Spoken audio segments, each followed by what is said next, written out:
Liban, le vétéran de la politique Nabi Berri réélu à la tête du Parlement au premier plan, le président Michel Aoun et le président du Parlement Nabi Berri, devant Saad Hariri, lors du défilé militaire pour la fête nationale libanaise.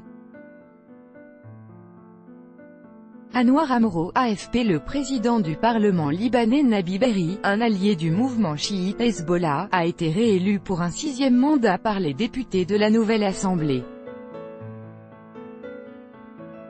Un record de longévité dans le monde arabe, et qui s'explique notamment par la complexité du système qui régit les institutions libanaises. Figure inamovible sur la scène parlementaire et politique libanaise en poste depuis 26 ans, il a été sans surprise reconduit pour 4 ans, par 98 voix pour sur 128, 29 bulletins blancs et un vote nul.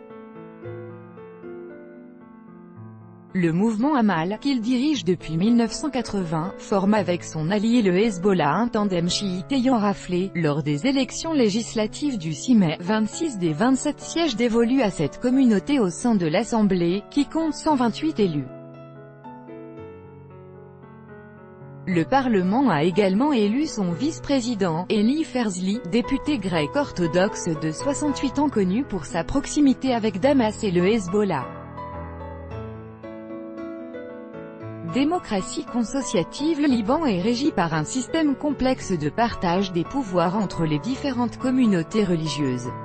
La démocratie au Liban est une démocratie consociative, explique Aurélie Daher, spécialiste du Liban. C'est-à-dire une démocratie où les postes au Parlement, au gouvernement et dans le haut fonctionnariat sont répartis selon des quotas relativement rigides, par concession.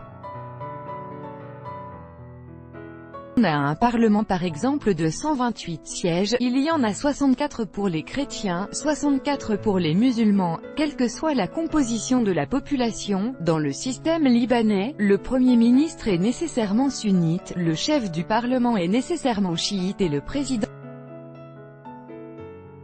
Il faut faire des deals, c'est-à-dire que les sunnites pour le poste de Premier ministre ont un préféré, les chiites aussi, vers une reconduction de Hariri dans le cas de la réélection de Nabi Berri. Le deal, analyse Aurélie Daher, c'est que les sunnites ont appuyé la nomination de Nabi Berri au poste de chef de parlement, en échange du soutien qu'on espère imminent.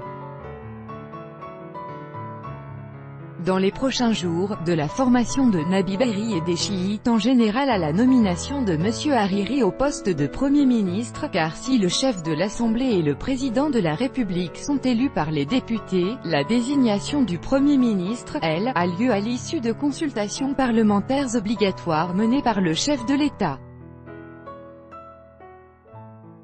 Les élus ou les blocs parlementaires font alors part de leurs candidats.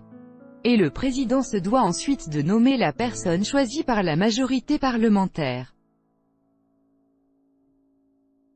Michel Aoun doit désormais procéder à partir de jeudi à ces consultations, conformément à la Constitution.